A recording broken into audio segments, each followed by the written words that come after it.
Welcome, everybody, back to the Friar Talk podcast and YouTube channel. For today's episode, we're going to be going live. Didn't get a chance to go live yesterday, just schedules didn't work out. So we figured we'd do a quick Nationals recap. And since it's also, a few hours before the Marlins series starts, we'll be previewing the Marlins series a little bit as well.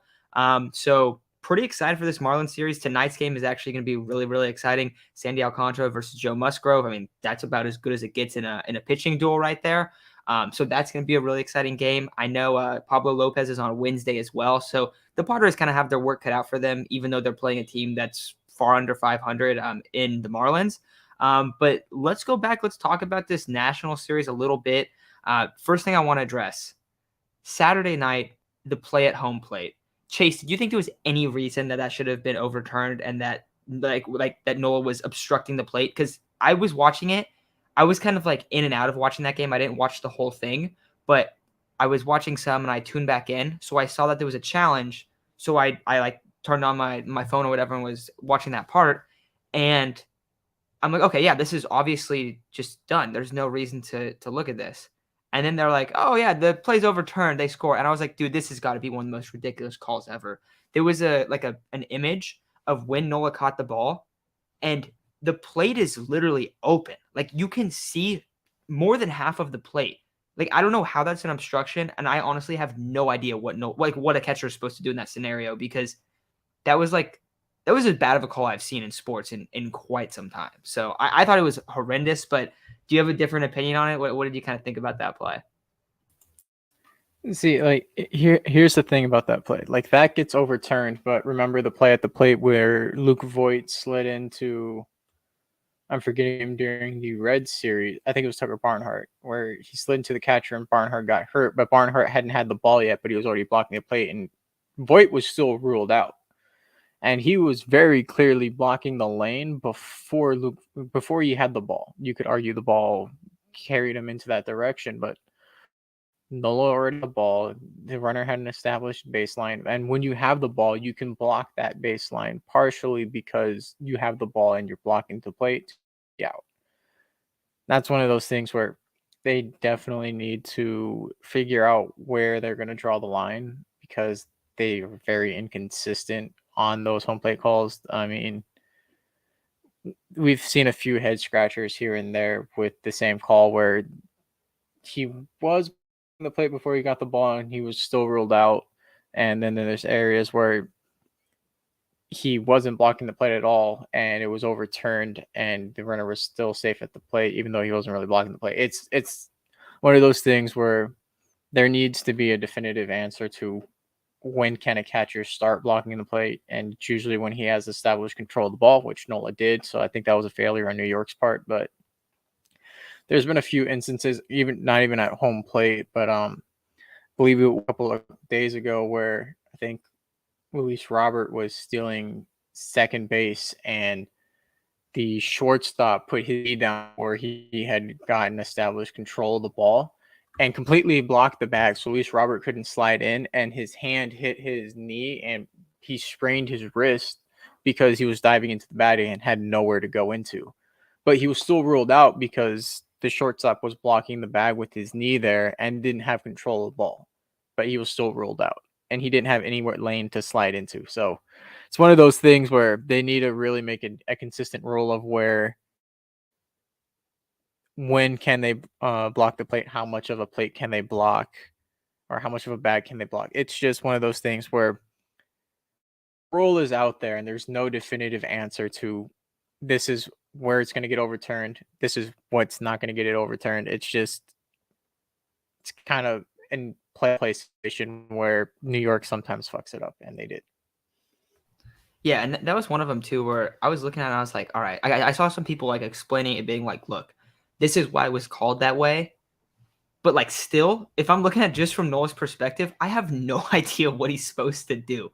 Like, and I think I tweeted something out like, is Noah just supposed to like scoot over and let this dude go straight into home? Like, because he catches the ball, turns, like doesn't like completely block it, but like turns into him and tags it. And I was like, all right, that's like, I don't know what else he's supposed to do. So I thought that was tough. But at the end of the day, also, a lot of the reason that the Padres did end up losing that game was not only just that single run, but they couldn't score. But overall series, I mean, their offense exploded the next day. Like their offense looked really good. You've been seeing a little bit more of like explosive innings from the offense, which I think was cool. I think it was a 7 or 6 run inning in the Friday game. But overall, I think it was a successful series. I would have really liked to see a sweep. But looking at it, you take 2 out of 3. You jump the Phillies in the standings. The Brewers lose a couple. They're about to play the Dodgers, I think 7 games in like the next 10 days, something like that. So they're in for probably a few losses there. Not the worst case scenario. I would like to see the Padres hopefully sweep the Nationals this upcoming weekend. I think it's a 4-game series though, so maybe not. But I don't know. Not a bad series. I don't want to say because you won the series, but you would have really, really liked the sweep. So that's kind of where I'm at overall. A couple guys though. Chase, dude, what are we supposed to think about Trent Grisham? He's been on an absolute tear, dude. And we said we were out on Trent Grisham like a few months ago. It's like, all right, dude, this is like 600, 700 plate appearances where it's looked really bad. And then all of a sudden, the pop's back. Like, he's looking good lately. So he's a guy I think that we definitely got to bring up because I don't even know how to evaluate this guy anymore. Like, there's things I like about his game. There's things I don't. He's super hot and cold, but it's like, I don't know what to think about him anymore. That's where I'm at. Because he's been good, man. He's been really good. He's been really good. That, like, I'm looking at his last 15, and it's 279, 392, 674 for it's just what 11. It's over 1100 OPS. I'm not going to do the math right now, but it's over 1100 OPS, and his last 7's even better than that. So it's one of those things where I think with the better lineup protection around him, he is getting more pitches that he can drive. But at the same time, he will have those games where he's just going to go over 4 with 4 strikeouts. It's one of those things where, yeah, he's really good right now, but I don't know how long he keeps this up because every single time he does this, we get hope that Trent Grisham's back. Trent Grisham is finally back. And then he goes on this horrible slump where he goes like 0 for 25 with like 17 strikeouts. And you're just like, what happened to the Trent Grisham 2 years ago? And it's really rough, but he had a great series. Myers had a really good end of the series. If those 2 guys can get hot, then I don't think there's anything stopping this team from sort of establishing themselves as the first wild card. Because realistically, we have a really solid team. Kim has been very clutch at short. You have Juan, who's done nothing but hit and get on base since he's gotten to San Diego. Bell has he's had some good games, but he's also had some games where he struggled. I know he went, I think, 0-5 in this game where Soto went off.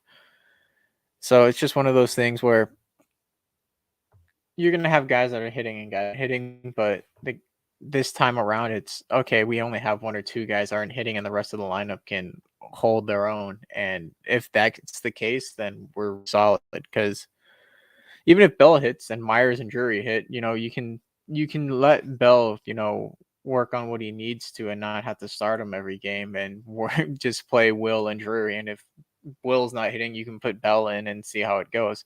But I think you need to start Drury every game at this point. Yeah, dude, you're talking about not only Grisham at the bottom of the lineup. I also see that Noah Alexander says here if he can hit for power, he'll have value at the bottom of the lineup, even if he doesn't have a good average. Completely agree with you, Noah. Because let's just look at the box score from Sunday's game, right? Your 4, 5, 6 hitters combined to go 0 for 13, right? You put up 6 runs because Grisham had a double. Myers had 2 doubles. He had 3 hits. Machado had a big game, right? Like you had like all this production at the bottom of your lineup. You had 5 hits combined between Grisham, Myers, and Alfaro. Dude, that's your 7, 8, 9 hitters coming up with 5 hits. Like that's when we're talking about like the lineup being so deep. Dude, it's huge. Even Nola's been hitting a little bit lately, and he's been the guy where you're like, every time when Nola comes up, it's like, oh god, like no power. This is the problem. But if Myers can heat up a little bit, I will say, I feel like Myers, for whatever reason, I mean, not really for whatever reason, but for the injuries, it seems like he has like no power. but it seems like he's kind of adjusted and looks a little bit different at the plate since he's been back where he's really trying to hit for a lot more average. If he can just be a decent player as kind of a depth piece, you have Alfaro and Nola at catcher. Like, this is a really, really deep lineup. So we saw an example of it on Sunday where the Padres end up scoring 6 runs and your 4 through 6 hitters go over 13. Like, you're usually not going to put up many runs when that's what, especially like the recent Padres teams, when like the pre-trade deadline team, dude, the bottom of the lineup was not going to produce anything before that. So you were almost banking on like, is Machado going to have a great game? Is Profar going to have a great game? And like once in a while, like Alfaro was on a hot streak. Like there wasn't much offense besides that. So it's been huge to see that. One thing about Grisham, because we were talking about him just a little bit. So Grisham's OPS right now is up to 677. I know it's not a great OPS, but looking around the team, just for some comparable numbers, and I think this is why, like, just plainly looking at stats isn't the best way to do it, because if we talk about Grisham, we'll be like, yeah, this dude has been terrible up until the last month, like terrible at the plate. Alfaro has a 718 OPS. Cronenworth has a 723 OPS. Profar has a 756. And who was it? Kim's like is like 680 or 690, I believe. So like he's barely below a lot of these guys that have played a lot better throughout the year. And I think that just goes to show like the impact of hitting home runs. He has 15 home runs on the year. That's been and a lot of them have been lately. I mean, it's been like 13 or 14 have been like the last however, like I think like 2 months or something like that. So he's been clutch. And he had a great series against the Nationals. So hopefully he heats up. Hopefully he can take it, like keep it going for the rest of the season. Another guy I did want to bring up in this series, another Sunday guy, but Blake Snell. Chase, I believe that we were saying that Blake Snell is going to heat up a little bit. How do you feel about that take? I was fully confident in it from the beginning. I mean, we all said it before. Like, okay, guys, it's first half, Blake Snell is never really that great. Second half, Blake Snell is where it's at. He's nothing but prove us right. So, feels really good. Also, Kim has a 699 OPS. He is 1 point away from 700, which, with the way he's been hitting, I think even recently, his last 30 games or whatever it has been over a 750 OPS. It's just he had a really rough half of the first half. He's sitting right around like a 740, 750 OPS through the last 15 to 30 games.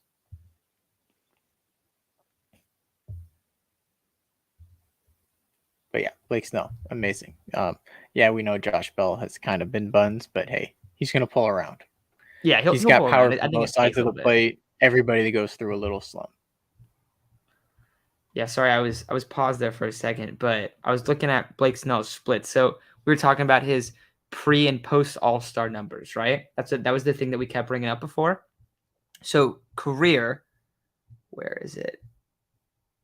Here we go. Career, first half, second half. His first half numbers, and they're pretty similar games. 4.05 ERA. His second half numbers, 2.64. His whip goes down from 1.35 to 1.1.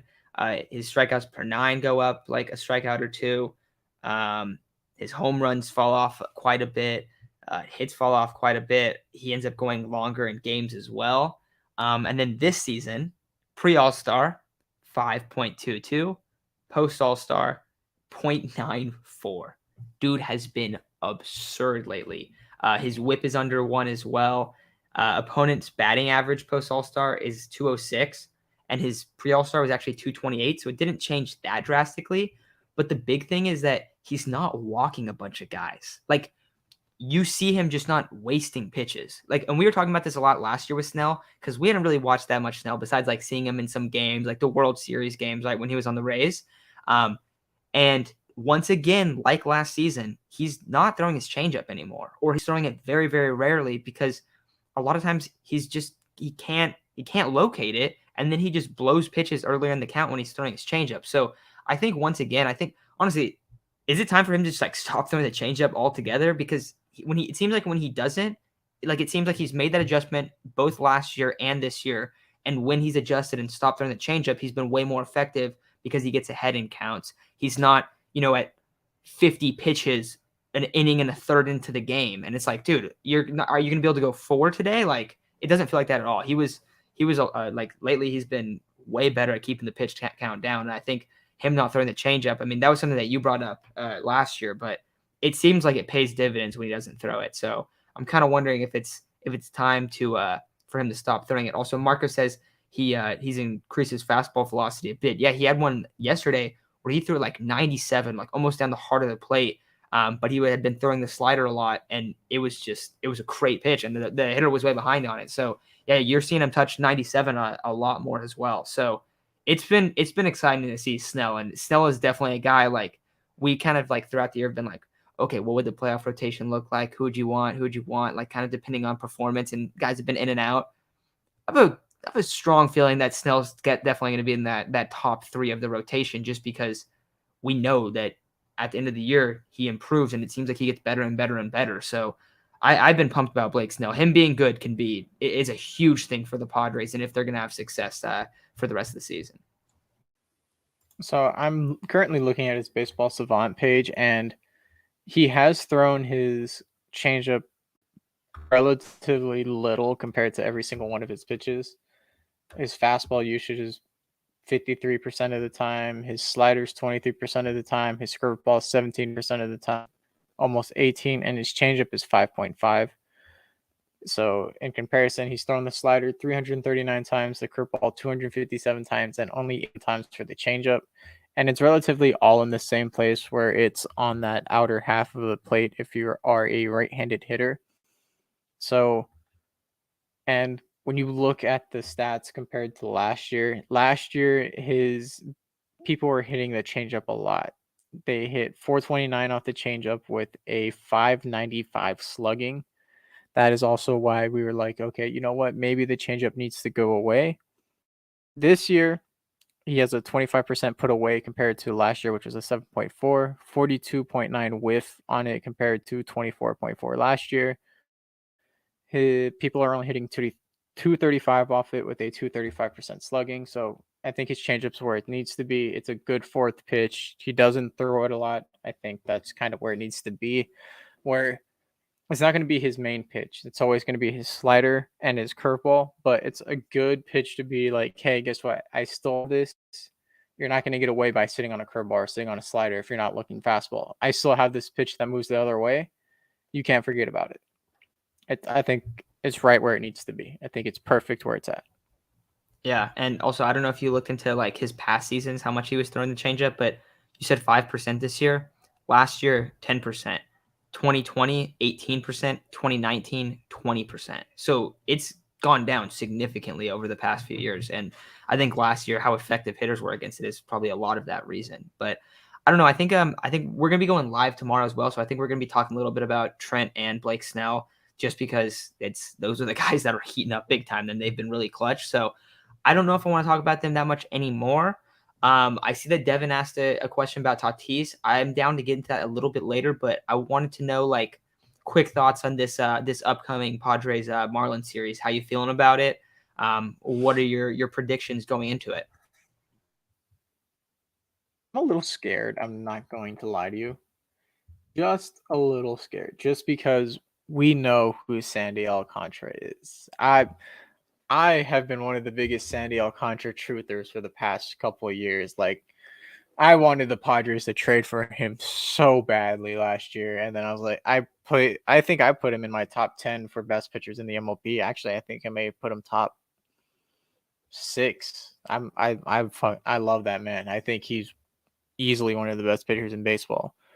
Obviously, the best pitcher in baseball is always going to be DeGrom, and he's proving that year in and year out. And he's been crazy this year, but Alcantara, I think, leads the leagues in innings by a decent amount. He will literally be the reason that the Marlins win if the Marlins win tomorrow, because he has an ability to go deep into games where other pitchers don't do that as much anymore.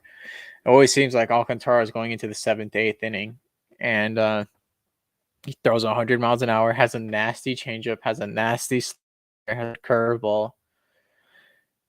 If we're going to lose, it's going to be because we can't hit the possible Cy Young winner this year.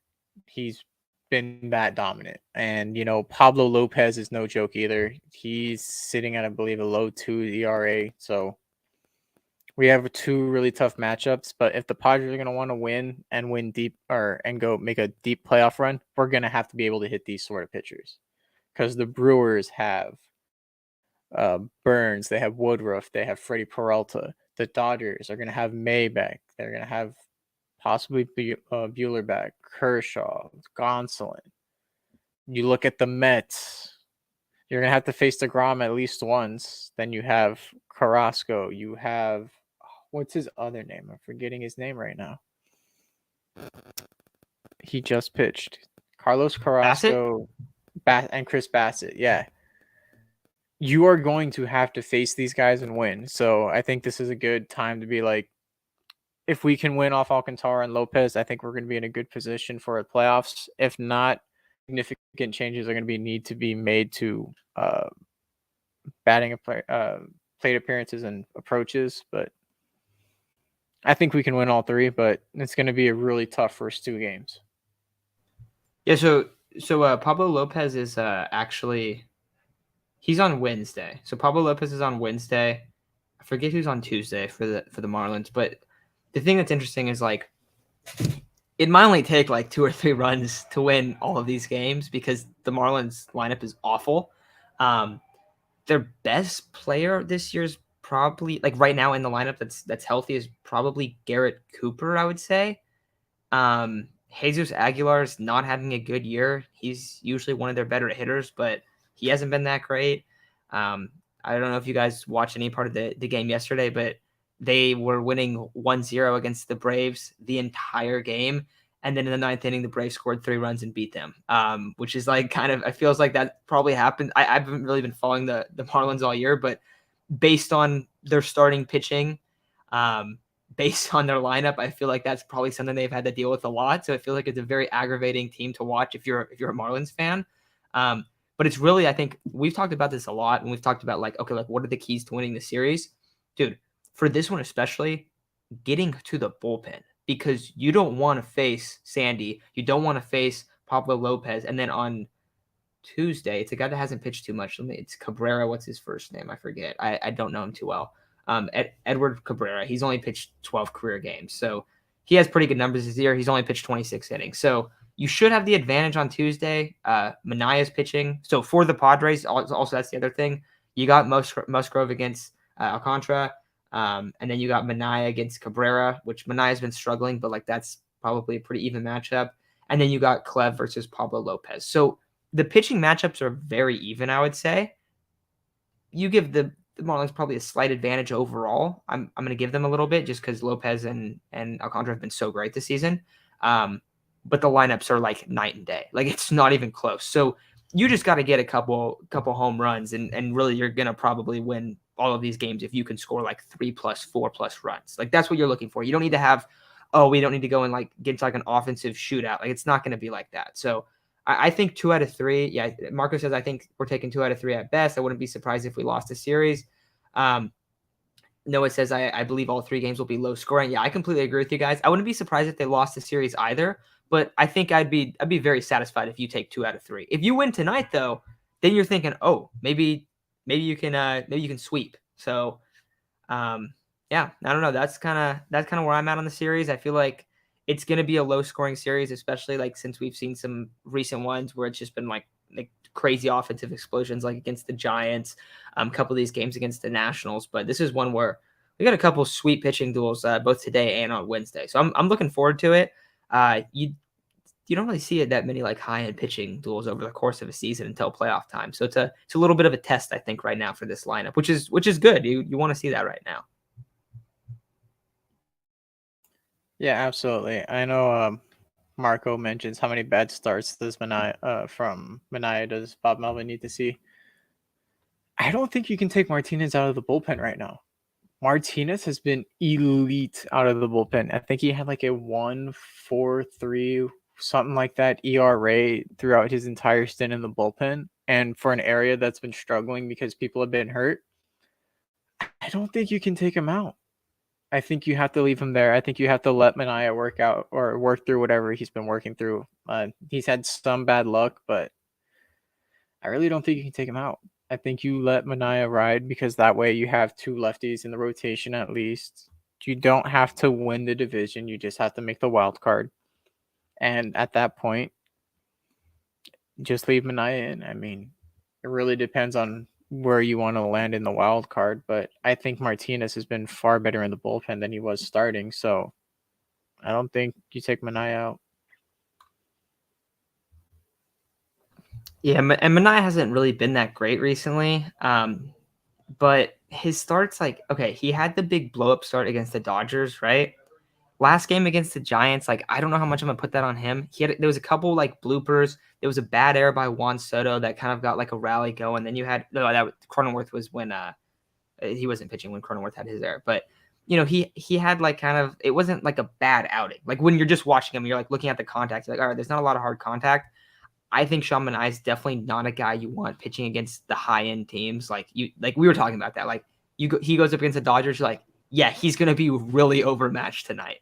And then we saw that he looked terrible that game. But there was also a few errors in that game that kind of got some stuff blown up. But I mean, the problem that I have is, dude, he hasn't pitched a game. The last time he pitched a game where he did not allow a run was, guess what? Take a guess. I want you to take a guess. Guess when it was. You're gonna be shocked.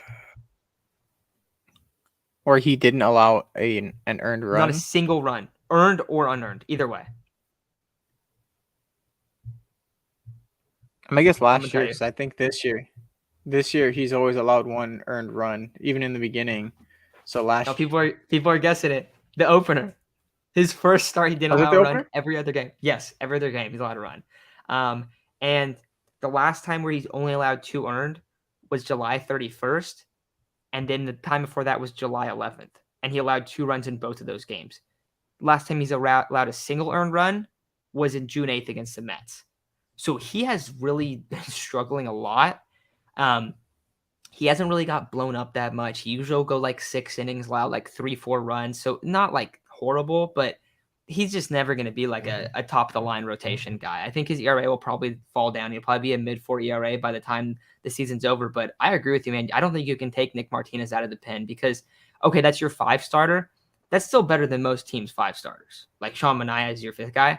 That's still a lot better. And Martinez, like you said, has been super elite, dude. He's been awesome. I mean, 1.4 ERA. And the other thing is, like, he's not only coming out and pitching 1 inning. Sometimes he's coming out pitching 2 or 3 as well. So you're also you're having him eat up quite a few innings as well. And when we look at this Padres bullpen, especially with no Pierce Johnson, there's not many great right-handed relievers. Robert Suarez has been back. Robert Suarez has been pretty solid. His ERA is back under 3. But I mean, Martinez is the best righty reliever in the pen right now, right? Like, is he your second best reliever right now? You could probably argue he's the best reliever in the bullpen right now. Well, I mean, I know Hader's kind of struggled recently. Hader struggled. You have to admit that. Though I won't blame him for that entire loss. Bob Melvin left him out there way too long. There was no reason that after Hader walked in a run that he should have still continued pitching. Hell, after he loaded the bases, you had more than enough reason to take him out. You could tell he didn't have it that night. That was on Bob Melvin. But Hader's on, he's the best. But as of right now, you kind of have to lead Martinez. It's been hard to say, like, he hasn't been the best. He's been the most versatile. He's been the best as of the past month. Okay, I gotta tell you something funny. So I just wanted to see Hader because I knew that he's got roughed up by the Giants 2 times, right? Over the entire course of the year, Hader has allowed, where is it? How many earned runs? Oh, shoot, I lost it. But basically, he's allowed 9 earned runs against the Giants in like the last month because he allowed 6 when he was on the Brewers. And then that most recent start, he allowed 3 earned runs against the Giants. So that is bad, man. 9 earned. So just don't pitch him against the Giants. How about that? Yeah. There's just no reason. Kryptonite to Hader. Dude, but it's weird because the Giants will randomly hit guys like that really well. Have you noticed that? Like, don't pitch this guy like Darvish. It's like Darvish too. Don't Nope. let Darvish pitch against the Giants. Don't let Taylor pitch against the Giants. Everyone else, oh yeah, go ahead. But the Giants just absolutely rock him. Also, good question here about the bullpen. Is Drew Pomeranz coming back? He's been rehabbing, right?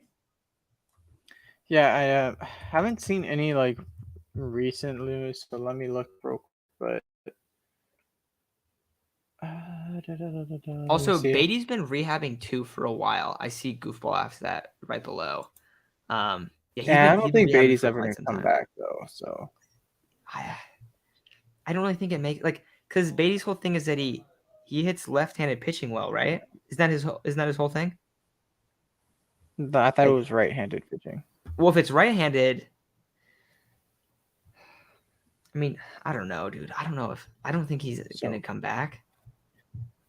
So the most recent news we have on Pomeranz as of right now is that he's 2 batters out and correlating Friday. The report was August 7th last week in a rehab game at the rookie level ACL affiliate. So he's just pitching in rookie ball right now. I haven't seen anything else. I think they're just going to slowly bring him back so that they don't rush him back because I think they realize that we're going to need him down the line rather than now. So I think they're holding him back. And I don't think Beatty's coming back. I mean, his place was outfield depth, and now Myers is outfield depth, and so is Drury. So he's kind of SOL. Yeah, I don't really know. I mean, he could be your last guy on the bench, maybe, but Over I don't know, who? dude. Beatty was bad when he was playing here, man. He was terrible. I was going to say over who, though? Because you have Myers and Drury as first base and outfield depth. You have Bell at first. So that's really what Beatty was. He was a first baseman / outfield, and now you have Myers and Drury. The only guy would be Mazzara, and I'd rather have Mazzara. Beatty over Batten? I don't think Batten's still up anymore. And also, but also they need a backup infielder. We just never see him. He's just never in. There just wouldn't be enough infielders if you lost another depth guy, just because you have so many guys right now that are. I guess Drury is. You could bring up Eggy over Batten. Yeah, I would, dude. It'd be kind of cool to see Eggy. He's been really good. You've seen his numbers, right? He's been on fire for like 2 months. I think you could bring up Eggy and see what he has over Batten. I think that would probably be a move to go, but you also probably want to give Eggy consistent at bats. So I'll check on Ryan Weathers for you. I just didn't want to be depressed today, but you guys want to ruin that for me. I also see Just Bob says that he doesn't really think Pomeranz is much of a needle mover. You could be right. It's just really hard. It's just what happened. Are you looking at Ryan Weathers? Oh wait, no, I think that's his MLB. Oh, okay. MLB numbers. Okay. We're good right now. Let me find his MILB. Here. Yeah, so I don't know. For Pomeranz, I think it really just depends how he looks after injury. Because in it's still not 2020, pretty. He was awesome. No, Weathers isn't? No, not at all. A 6.71 ERA in 20 games started, 102 innings, 70 strikeouts, and a 1.75 WHIP. 1.75? Yeah. I see why he wasn't traded at the deadline. Let me. Brent, I did see that. Lamet has had a few good innings with Colorado. We'd love to see that. You guys know we're big Nelson Lamet fans over here. So I wish that did nothing but the biggest success. Dude, I can't believe, dude. What happened? Weathers was looking so good at the beginning of the season, but not this year, but last year, and literally just I don't know if I've ever seen a guy fall off as hard as he has. It's been crazy, dude. It's been bad the way he fell off. And it's just like, it feels like it's getting worse and worse. Like when he pitched against the Cubs, dude, that was one of the worst starts I've seen. Like, honestly. And I feel bad for him too, because I'm not trying to like talk crap to him, because it's like, it seems like he kind of just got like put in a horrible spot. But he just, oh my God, he just completely fell off. The Padres medical staff is kind of a joke. And hey, would you like to let's play a game, Matt? just to show you how bad Ryan Weathers has been this month. He's made 2 starts. He has about 12 innings pitched. Guess his ERA. Just in the month 10. of August. 10. You're really close, actually. It is 9.26. So he's allowed Just 13 in the runs? month of August. 12. Yeah, what you think Rothschild screwed up Weathers? I don't know. I don't even think it's Rothschild. I think it was the whole season with, hey, Weathers, go out there and eat as many innings as you can while you're getting absolutely rocked. I feel like at this point they should just shut him down for a while and be like, all right, dude, we're gonna change up a lot of stuff. I know Ryan, he comes on once in a while, but his thought is that he doesn't think Weathers should throw a fastball anymore because his fastball is so bad, like it's so terrible that he thinks he should basically throw like some type of like split finger, like some like a cutter, like more like that, because he has like I think it's like a 92-mile-an-hour fastball that's just super straight, and guys hit like over 300 on it, like. Well, And it's it's not like you even, can't have he that as just your doesn't primary pitch. locate. No, He dude, just it's doesn't it's locate either well either. all over the place or right down the middle. Like he does not hit Yeah. like he can't hit the corners at all. Yeah, I don't know. Rothschild was pretty bad though. I don't think he did it. I don't think he did Weathers any help. Rothschild didn't do anybody really any help either. Was there one guy that was elevated by him? Let's see. Cooked Lamette. Just ended Lamette. Blake I Snell was gonna was say Lamette had a awful. good year, but Lamette was already. I was gonna say Lamette and Musgrove had good years, but Lamette and Musgrove were also, hey, these guys were due for some breakouts. As soon as he left, Snell went off. Darvish was all right until he got injured in the sticky substance ban. Pagan fell off a cliff and is still falling.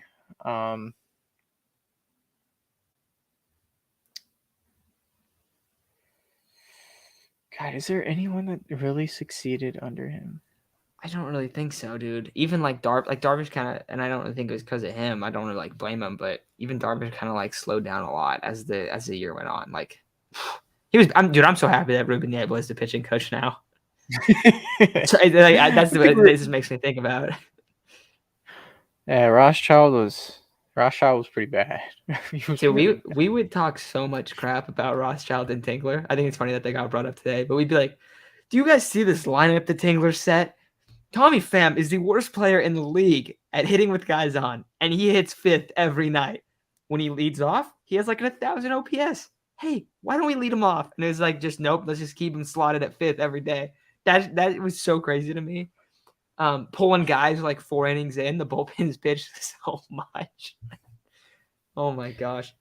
I don't even think Drew Pomeranz was really already a play. solid reliever. He was already a solid reliever before Rothschild came in, so you can't even credit Rothschild to that. Yeah, and Rothschild was also terrible on the Yankees. Sonny Gray hates him, dude. A lot of pitchers hate him, dude. I know how Snell to and pitch. Sonny You just Gray. need to throw the slider another 20% more. Yeah, maybe that's why maybe Musgrove had some success because he's like, dude, just keep throwing that slider, man. That's a good slider. And it's like, all right. I mean, look at it. The guys that Lamette's arm fell off, right? But Lamette's arm fell off, but you look at Musgrove, dominant slider. Lamette, dominant slider. Yeah. He's like, it's Pierce just like Johnson has a. I haven't seen, dude. Pierce Johnson has kind of disappeared, right? Off the injury reports. Well, no, he's saying like Pierce Johnson that Rothschild sort of made him. Oh, You could argue that. But I feel like Pierce Johnson also came into the league and his fastball and curveball were a really good combo. He was made to be a reliever. And he sort of reinvented himself in Japan like Nick Martinez did. So I'd say it was more Japan unlocking his true potential than it was Larry Rothschild. I feel like the same thing happened with Nick Martinez because he was asked in the MLB, went over to Japan, fixed a few things, got his velocity back up, and it's really solid here. Well, dude, Nick Martinez's deal was that he like did not know how to pitch. Like, not like he didn't have good stuff, but like he didn't understand like how to set up pitches, how to do different things, like stuff like that. And then he went and when he was going through the Rangers organization, he just like kept moving up because his stuff was good.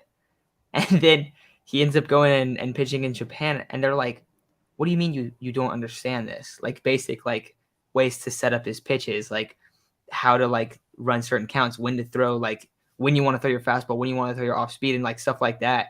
And they were like, "Dude, you don't know how to like you don't know how to do this stuff? Like you've been pitching for so long." And he's like, "I have no idea," because he just like wasn't a pitcher until the MLB or until he was drafted by the Rangers, and then he went there, and that was like how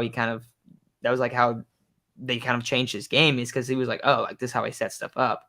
And now we see it, and dude, he has been a sweet, sweet, sweet guy in terms of like high leverage situations.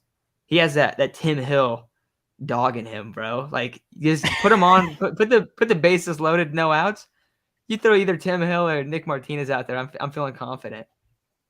I saw someone bring up He does have Pagan. that dog.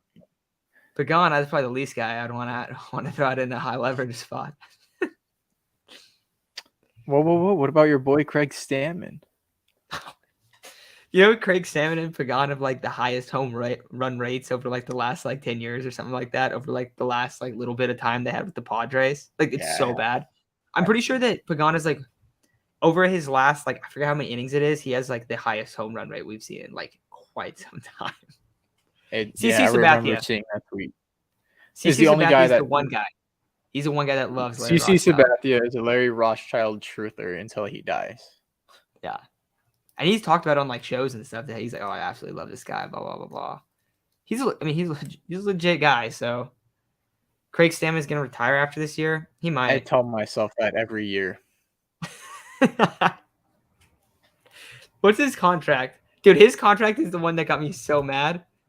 But then last year was kind of worth it. He wasn't bad last year. I will give him that. Every other year, he's not been good, but last year, all right. Let's see this contract. I think he has one more year. Maybe I'm wrong. 2-year deal, $9 million. He's done after this year. He's probably actually going to retire after this year. I know they keep him in the bullpen because he's like the dad of the bullpen and he's a great guy to have there. At that point, just make him a coach. Yeah, I was going to say, just make him a coach. I was already, Dude, yeah, no, Stammen is, dude, that he actually could like kind of convert to a role like that because they love him, dude. They love him. And I see Isaac's comment. Yeah, I don't know. I like the idea. I'd rather have Stammen as a coach than a player, man. That's for sure. Who's the Padres last time coach right now? Pitched? No, he's hurt. He's probably done for the year. I don't think he's coming back. Yeah, maybe not. I kind of feel similar about him and Pierce because we just do not hear about them anymore. Like we never hear what's going on with them. Let's see. I'm gonna see what the most recent report on Stammen is. I'm not gonna lie, guys. I like Craig Stammen, the person. He seems like a great guy. I don't want to see him pitch anymore this season. I'm gonna be 100% real. Don't say that name around Isaac. He's like PTSD from that one game where Stammen gave up like 4 home runs in a row. Isaac is still triggered by that. Dude, I will. That will be one of the sports moments that I will never forget for the rest of my life. Because I remember vividly sitting in my dorm room, and like one of my roommates was a Padre fan, and then the other guys didn't really follow baseball, and back to back to back to back, and we were laughing so hard. We're like, "Bro, this has got to be a joke. Like I've never seen anything like this." And like the other guy's like, "Why is he still in? Why is he still in the game?" Oh, wait. Joseph says, "Bro, remember when he was starting because we had nobody?" You remember? I mean, that's when he went. That's when he balled out in the playoffs, bro. That's when he balled out in the playoffs. Yeah. God, I remember he pitched way better than Chris Paddock, and we're like, "See, this is why you don't talk crap, Chris Paddock. This is exactly why Craig Stammen is coming out and having a better start than you and lasted longer." Yeah. JQ asked if you remember Keone Kela. Kea or Kela, I forget. Dude, I was excited for him. He had good numbers throughout his career, and then he just got hurt. And then, you know what It happened to was his him? shoulder, right? It wasn't his elbow. It was his shoulder, right? What was it? I was at the game when he got hurt. I was at that Giants game. I I can't remember I was like, remember. I awesome, think it was his another shoulder injury. injury. It might have been, but he missed the Oh, whole year. so we do have some news on Johnson as of last week too. He's aiming to return mid to late August after easing back into his throwing program. RotoWire has his estimated return as the 24th, but he hasn't pitched in any games yet. I think he's just throwing bullpens. So he'd have to pitch in the next couple of days to make it by the 24th. Possibly, they owe him a few. But where the hell is Jose Castillo, and why isn't he up? So I know his fastball velocity was down a lot. Dios mío. But we can never have nice things. Let's see his numbers. Is this? Oh shoot, minors. All right. This year, combined between the two different spots, he has a 1.91 ERA and a 1.1 WHIP in 37 innings. 32 of them are in AAA, so they're in El Paso. So he's putting this up on the moon. He's putting these numbers up on the moon. Think about that. So a 4 ERA in El Paso is pretty impressive, in all honesty. So a sub 2. I mean, his ERA for only El Paso is a 2.23. Still really good. In terms of strikeouts, 46 strikeouts in 37 innings. Walks, he's only walked 14 guys, 31 hits, like only 2 home runs. Pretty good numbers. It's got to just be because of the velocity stuff. Else it doesn't really make much sense because he's putting up great numbers. Also, the Padres bullpen has been a lot better recently too. Is there anyone that you would be like, oh, we got it? Oh, what? There's a couple guys that you could definitely send down for him. But I don't know. I don't know if we're gonna see it. It's kind of annoying because Castillo debuted in 2018 and looked awesome. Either 2018 or 2019. And it's like, oh, he's going to come back. He's going to come back. I don't think so. No, we do not. Yeah, Ray Kerr either. Yeah, I would rather see Castillo. Ray Kerr's not up right now, so. But Taylor Scott is, right? Yeah, he's sitting on the roster. Yeah, I mean, I'd rather have Castillo than him. It's just because of the whole we want a righty thing. But then where's Baez? Much rather Baez than Scott. Did Baez get sent down? I guess I haven't seen him. I think he only got called up for the doubleheader or whatever. Okay, here's who's currently in the bullpen: Hader, Garcia, Martinez, Chris Matt, Suarez, Morejon, Hill, Scott. Yeah, I'm cool with sending Scott down. Morejon? How's Morejon been?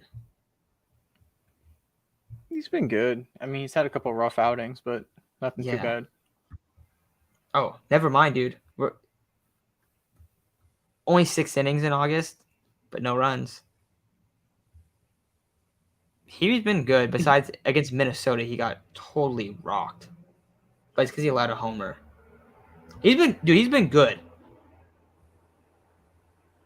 Lately, at least. I know he had a little bit rocky at the beginning. Dude, no, I remember he was getting. Which game was he getting absolutely squeezed in? That wasn't the Twins game, was it? No. I think he got out of the inning. What you're talking about. But he was getting absolutely squeezed. Like, balls down the middle were getting called, or strikes down the middle were being called balls. So it's just like, what more does he have to do? I think he got out of the inning without any runs, but yeah, he was getting squeezed for an outing. Was it Diamondbacks? I don't remember. I remember us talking about this though, because we're like, dude, like he had multiple pitches that were strikes that were just called balls, and it's like, dude, this is like a clear strike. This isn't even close.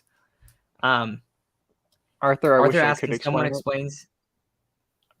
I know, I can explain the Vulcan changeup. I can explain a circle change, a knuckleball, But the knuckle changeup thing is I've never tried it. I've never really heard of anyone throwing it outside of Mortahone. It's one of those things where I'd have to look into it and he would have to explain it himself because that's one thing I've never tried throwing. I've never really even heard of either. Like, that props to him because it doesn't make sense to me either. I want to see. Maybe he has like. Now you got me interested. I feel like maybe Susio is the best. I see. Yeah, I think I don't know, dude. I think he should do like a little tutorial on how he does it, or the Padres should have him do that. That'd be sick. Because I'm thinking about it too. I don't know of a guy who's thrown a knuckle change in the league. I'm looking it up right now. See, like I know knuckle curve. Like I've Yeah. never heard of anyone throwing a knuckle changeup. I remember when it first came out, they're like, he throws a knuckle changeup. What the hell is this thing? And I was Phil watching the Hughes. slow mo and who? Phil Hughes threw it. The one on the Nope, Twins? never mind. No, This is knuckle who? curve. This is knuckle curve. Yeah. People throw knuckle curves. Like I said, I think he's the only one that throws a knuckle changeup. Let's see if I can see. Oh no. I'm not too terrified of the September schedule. I mean, at the end of the day, I think we're going to make playoffs no matter what. It's kind of where do we want to land within the seeding? Because realistically, if us getting the 6th seed means that we don't have to play the Mets or the Dodgers, I'd much rather take the 6th seed than the 5th seed.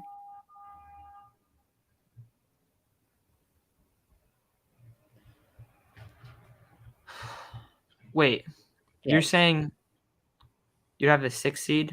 You would play because you would play the Mets in the second round, right? And you'd play I think so. the Cardinals Depending on where likely in everyone the first lands. round. Yeah, it's like who do you want to play? Basically, is where you want to land seeding wise. Because I don't want to play the Mets in a 3-game series. No, but you're probably not going to have to play them because they're probably going to have a bye, unless are the Braves playing? I think the Braves are playing the Mets today. I see. Yeah, so if the Braves win the division, then you would have to play them because they would be either the 4th or the 5th seed. I think the only seed They're that is 5.5 back right now. 5.5. Yeah, that's decent amount. They play a lot, and though. they're playing each other right now. And I think they play a couple more times throughout the year. It's like how the Padres play the Dodgers and the Giants a bunch too. Yeah. So I think that's kind of just what you have to monitor. what you kind of have to like see how that works out. Mets with Scherzer and DeGrom. Though, yeah, that's why I wouldn't want to play the Mets in a 3-game. Mets in a 3-game series is the worst case scenario. That's how anyone playing the Mets in a 3-game series. That's how you get a 2-game sweep and you don't put up a run. That's what happens when you play the Mets in a 3-game series. But I think they're going to probably win the division. So if they win the division, then they would be the 2 seed likely. And then if you are the, I don't know, like you probably just don't want to be the 5th seed. You probably want to be either the 4th or the 6th. I think. Because if you're the 6th, then you would play the Mets in a 5-game series. You'd rather play the Mets in a 5-game series than the Dodgers in a 5-game series. But if you're 4th, you get the home field advantage. DeGrom twice in a 5-game series. Let's see. Like, is he gonna be healthy though by then? Let's wait to see. DeGrom goes down, then you definitely want to play the Mets. Let me tell you. Yeah, but if DeGrom is healthy, I don't know. But also like Chase, the Padres have also played well against the Mets. Like they've beat them 5 out of 6 times, and I know that it's like, oh well, they didn't have DeGrom. Well, the Padres also had like a third of the lineup that they have right now, so that's also another factor. I guess that's just not fair then. It's just different teams. Yeah. It is different teams. Yeah, no, it's a lot different with DeGrom out there. Yeah, 4th or 5th seed faces the 2nd, and 3rd or 6th plays the 1. So if you're the Padres, I think you probably just want to go 4th seed. I think that's probably your best bet. Because also, say you win the 4th seed, you could potentially end up getting home field advantage in the NLCS as well. That's another plus. Because if two of those teams were, well, I guess the 6th seed would have to get real hot. Bryce Harper and the Phillies would have to get hot, basically. That's what that's saying. Marco, the difference between a knuckleball and a knuckle change. Knuckleball moves a little bit more erratically, and there's less spin on the ball than a knuckle change. Knuckle change usually just means that it's going to move like a changeup in the same direction. It just has less spin. Knuckleball is also usually a lot slower of a pitch. Right, Morejon's knuckle change sits around mid 80, and knuckleball. A true knuckleball pitcher only throws it between 60, maybe touching 70 miles an hour because they want to have less spin on it and let the ball do whatever it wants to do. They had a big documentary with R.A. Dickey when he was first learning how to throw the knuckleball because he used to throw it so hard. And he was talking to, I believe, Phil Melvin, and he was the one who's like, hey, take some speed off of it. And that's when R.A. Dickey became R.A. Dickey that we knew.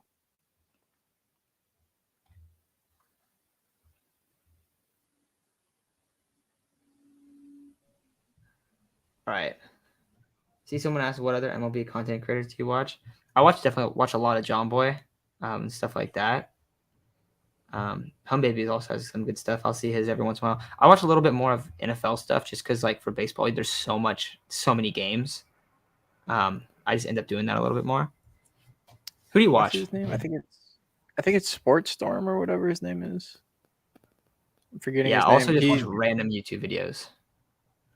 Yeah, I think it's Sports Storm. He just has a lot of interesting stuff. He did the whole thing on why Blake Snell struggled last year. He goes into deep dives. He watches a lot of film. So, like, if you wanted to see some really cool videos on, like, why a guy had a really down year, he's really good at it. And he also just makes some really good stuff. He does a lot of breakdowns of mechanics and everything. Solid guy. What's his name? Sports Storm. Sports Storm. Okay, I'll have to check him out. That sounds cool. Fuzzy. I don't really watch Fuzzy that much. I've seen his stuff. I know who he is. I just don't end up watching him too much. This week in sports ball. That sounds kind of funny. Do you think we sign Myers next season for a lot less money? I think it totally depends on where Myers is health-wise. I think if he's healthy, then you could definitely see it. But I don't know. His knee stuff seemed kind of serious. I want to see him back at first base. I'm not going to lie. I do. I want to see him back at first so bad. He'd be cheap. I think you keep Bell. I know. But okay. Okay. So I saw people talking about this, and we'll probably hop off here in a few minutes. But say that we'll do a little team building stuff because I saw people debating if you want to keep Bell. I'm not worried about Bell right now either because I see people are talking about, like, you got to keep him in the right. Yeah, let Bell ride out his slump. Bell has a long history of being a fantastic hitter.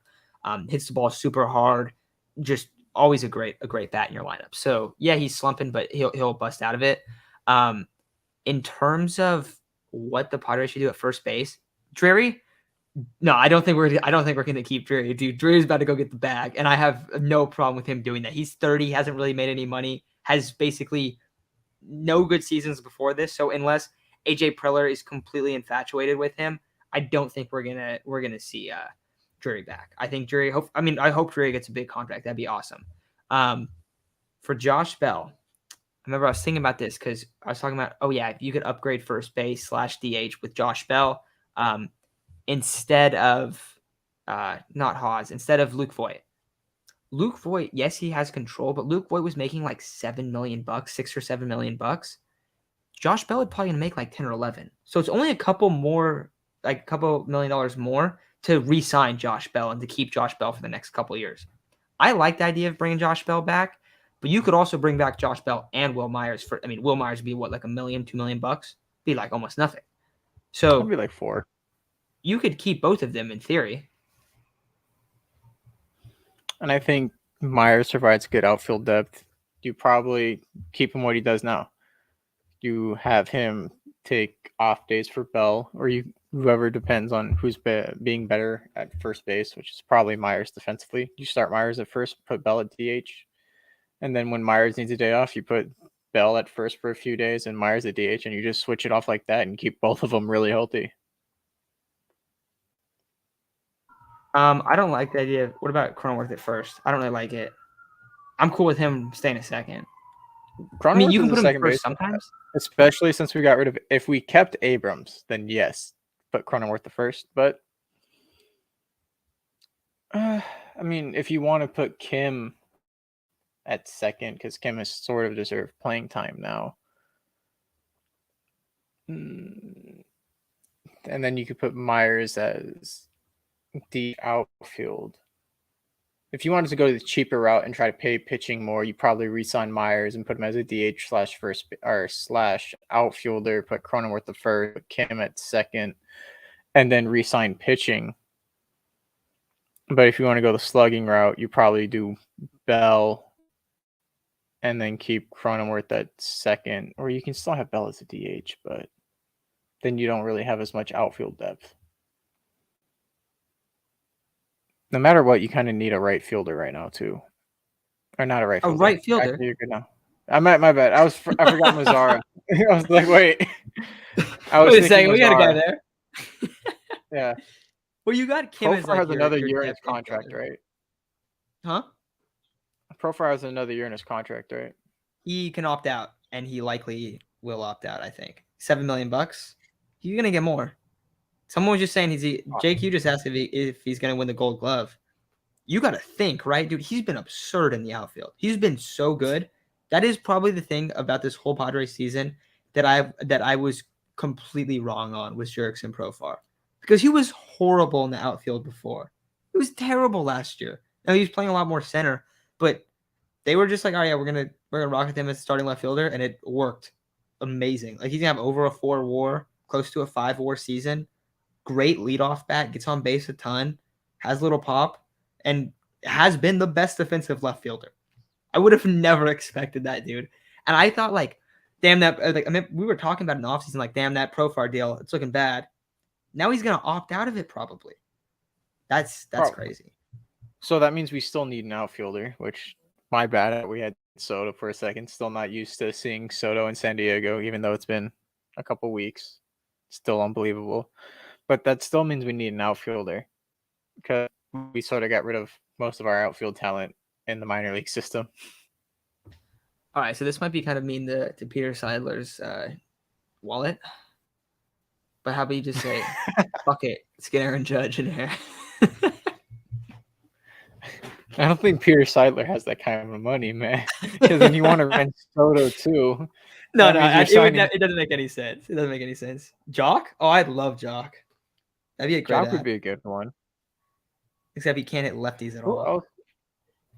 Like, at all. Oh, then you could have Myers. There you go. Then you could have Myers come in, and Myers could play against lefties. You take Jock out of the lineup. You put him in. You put Myers in left, and then Josh Bell plays first base those days. Voila. I like Jock. I do like Jock. Let me see who is going to be a free agent here. It's also hard to tell. We will have, for left field, you have Gallo, Pollock, Brantley, David Peralta, Benintendi, Pham, Jake Marisnik, Soler if he opts out. So what you're saying is, why are we having this discussion? We already know who our left fielder is. Unfortunately, I do know who our left fielder is going to be. And everyone's going to be like, AJ, why are we getting this guy? He sucks. And he's like, look, I just did it with Jurickson Profar. I'll do it with Joey Gallo, all right? You're going to have to wait 2 years, but Gallo's going to be the left fielder of the future. Yeah, I don't know. Yeah, I was just messing around about Judge. Brandon, what about this? So center fielders would be Nimmo, Kike, Kevin Kiermaier, Adal, Kevin Pilar.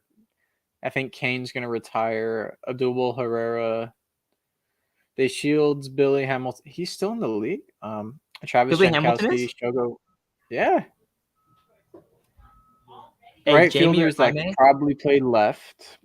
Judge, Grossman, Myers, Haniger, Calhoun, Blackman, Naquin, Fowler, JBJ, and then Piscotty.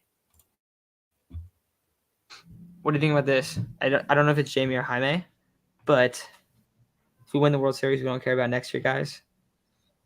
I mean, shoot, but well, I'm trying to be a dynasty good. team. I like to stay good. Yeah. I'm not trying to pull what the Nationals did in 2019, where they went from, oh my God, we won the World Series, to, oh my God, we're the last place team 2 years in a row. I'm sorry, we have suffered enough. Yes, a World Series would be great, but not like, I don't want to be one and done. I want to be there consistently.